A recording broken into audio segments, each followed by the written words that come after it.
아침 햇살이 부엌을 스치자마자 나는 어머니의 기침 소리를 듣는다. 정희야, 물 좀 다오. 그 부드럽지만 세잔한 목소리가 아직 낯설다. 40년 가까이 떨어져 살다가 다시 한 집에 머물게 된 게 불과 2달 전이다. 엄마, 따뜻한 보리차 끓였어요. 이거 마셔요. 내가 유리컵을 내밀자 어머니는 손을 덜덜 떨며 받는다. 나도 모르게 그 손을 꼭 잡았다. 그 모습을 본 태수가 한숨을 쉰다. 또 끓였어. 보리차만 하루에도 서너 번이야. 집안일은 손도 못 대겠네. 그 말에 나는 입을 다문다. 어머니가 듣지 못하길 바라면서도 이미 늦었다. 태수는 은퇴 후 등산 외에는 아무 일도 하지 않는 사람이다. 산 이야기, 날씨 이야기를 몇 년째 반복하며 살았다. 그런 일상이 편했는데 어머니가 들어오면서 모든 게 바뀌었다. 냉장고 안의 음식부터 거실 냄새까지 그에겐 낯선 침입이었다. 우리 둘도 모자라는데 이제 셋이야. 하필 그 나이에 모시고 오냐. 그의 말이 아직도 귓가에 남았다. 당신도 엄마 있잖아요. 나는 내 엄마 모시는 게 그렇게 이상해요? 이상한 게 아니라 힘들다는 거지. 매일 불편하다고. 나는 그 대답에 아무 말도 하지 못했다. 오랜 결혼 생활 동안 배운 건 침묵이 가장 안전하다는 사실이었다. 하지만 침묵은 오래된 벽처럼 냄새났다. 소리 없이 쌓이는 것이었다. 그리고 언젠가 균열이 생길 거라는 불안이 내 안에서 자라났다. 어머니는 체력이 약해 아무데도 나가지 못했다. 거실, TV 앞이 거의 하루의 전부였다. 정희야, 이 드라마 참 재밌네. 저 남자가 나쁜 놈이지?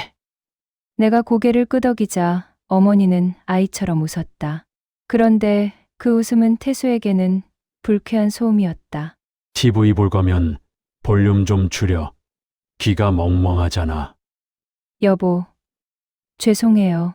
내가 대신 말하자 태수는 고개를 절레절레 흔든다. 왜 죄송하다는 말을 당신이 해? 본인이 잘못했으면 본인이 사과해야지. 어머니는 얼떨떨해하며 리모컨을 찾았다. 나는 순간적으로 그냥 내가 미안하다 하면 되는데 싶었다. 하지만 그게 문제라는 것도 알고 있었다. 밤이면 도연이 전화를 걸어왔다. 엄마 괜찮아? 아버지 또 뭐래? 그냥 좀 예민해진 거야.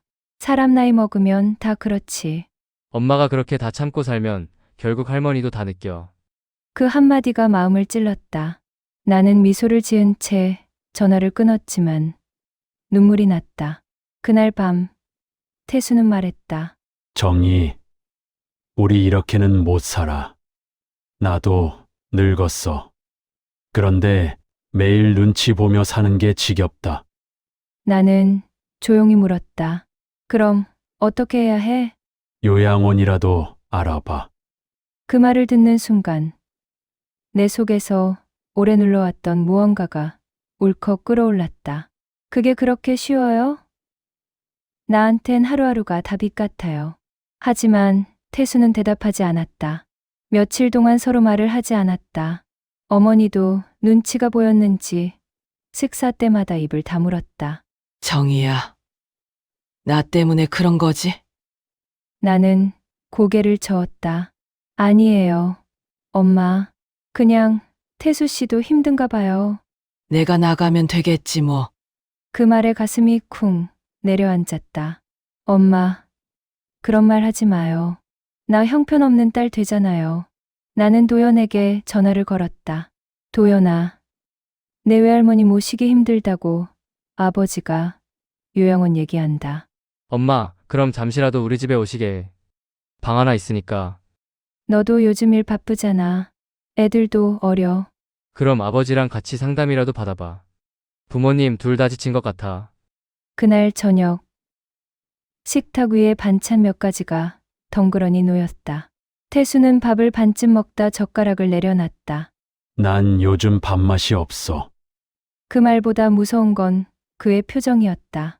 나는 조용히 말했다. 태수 씨, 우리 조금만 참아요. 엄마, 오래 안 계실지도 모르잖아요. 그는 나를 한참 바라보다 말했다. 그런 말, 이제 그만해. 그게 얼마나 무서운 말인지 알아? 그 순간, 나도 모르게 입을 막았다. 서로가 각자의 두려움을 감춘 채 밥상을 사이에 두고 있었다.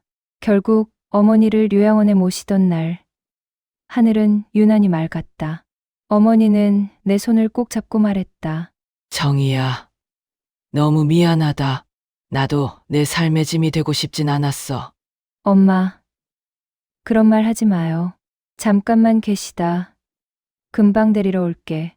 하지만 그 말이 거짓말임을 나는 이미 알고 있었다. 돌아오는 길에 차 안은 적막했다.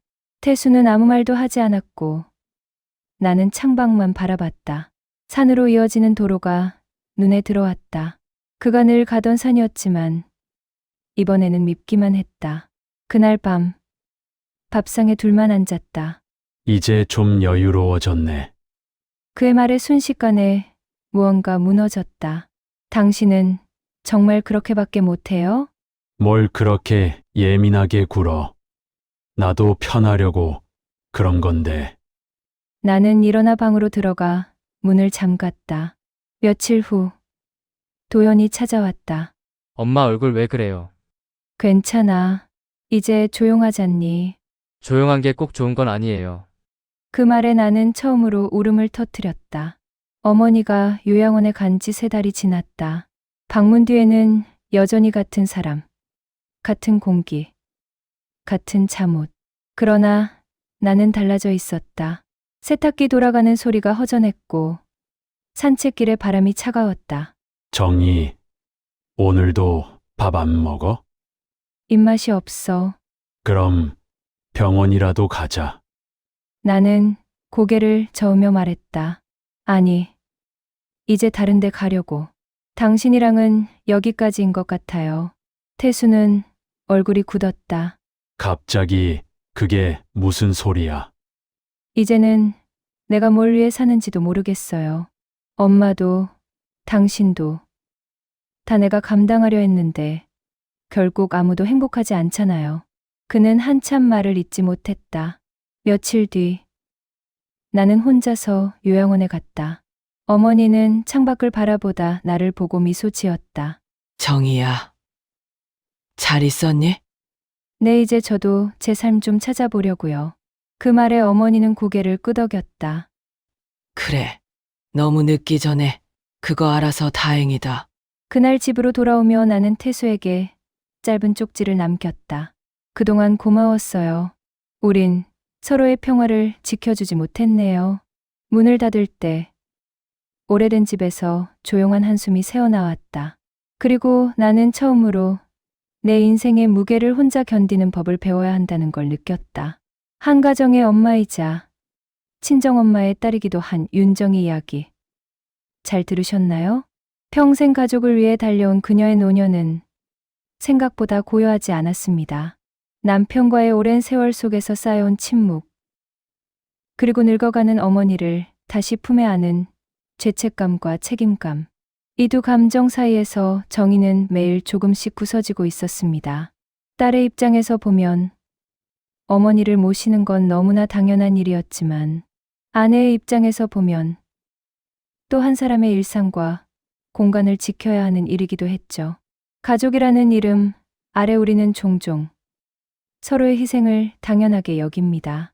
하지만 그 안에는 말하지 못한 불안과 외로움이 고요하게 숨어 있습니다.